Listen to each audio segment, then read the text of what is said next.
ইন্না লিল্লাহি ওয়া ইন্না ইলাইহি। ভাই আপনি কি করতেছেন? পানি খাইতেছি। আপনার সমস্যা পানি বাম হাতে খাইতেছেন কেন? ডান হাতে আর বাম হাতে আর তো ডান হাত তো খাওয়ার জন্য আপনি জানেন পানি কিভাবে খাওয়া সুন্নত, আপনি কি জানেন? সুন্নত দিকে আমি পানি খাইতেছি, এর মধ্যে আবার কিছু আপনি সুন্নত। তো মুসলমান, জি আপনি ইসলাম ধর্মের বিশ্বাসী তো? হ্যাঁ, আমি ইসলাম ধর্মের তো ইসলাম ধর্মে পানি খাওয়ার কিছু নিয়ম আছে তো? হ্যাঁ, সেটা অবশ্যই আছে।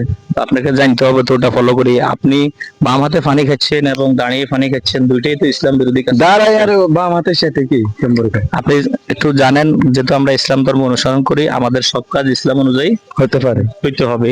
এবং রাসূলের কিছু সুন্নাহ আছে পানি খাওয়ার, হ্যাঁ সুন্নাহগুলো একটু শুনেন। এইভাবে পানি খাইতে হবে, তাহলে পানি খাওয়ার মধ্যে আমাদের সওয়াব আছে। জি সুন্নাহ হলো, এক নম্বর হলো পানি খাইতে হবে ডান হাত দিয়ে। আপনি কোন হাত দিয়ে খাচ্ছেন? বাম হাতে খাচ্ছেন। নাম্বার 2 নম্বর হলো পানি খাইতে হইব বসে, আপনি দাঁড়িয়ে খাচ্ছেন। নাম্বার 3, পানি খাওয়ার সময় বিসমিল্লাহ পড়তে হবে। এবং নাম্বার 4, পানি 3 কুলিতে খেতে হবে।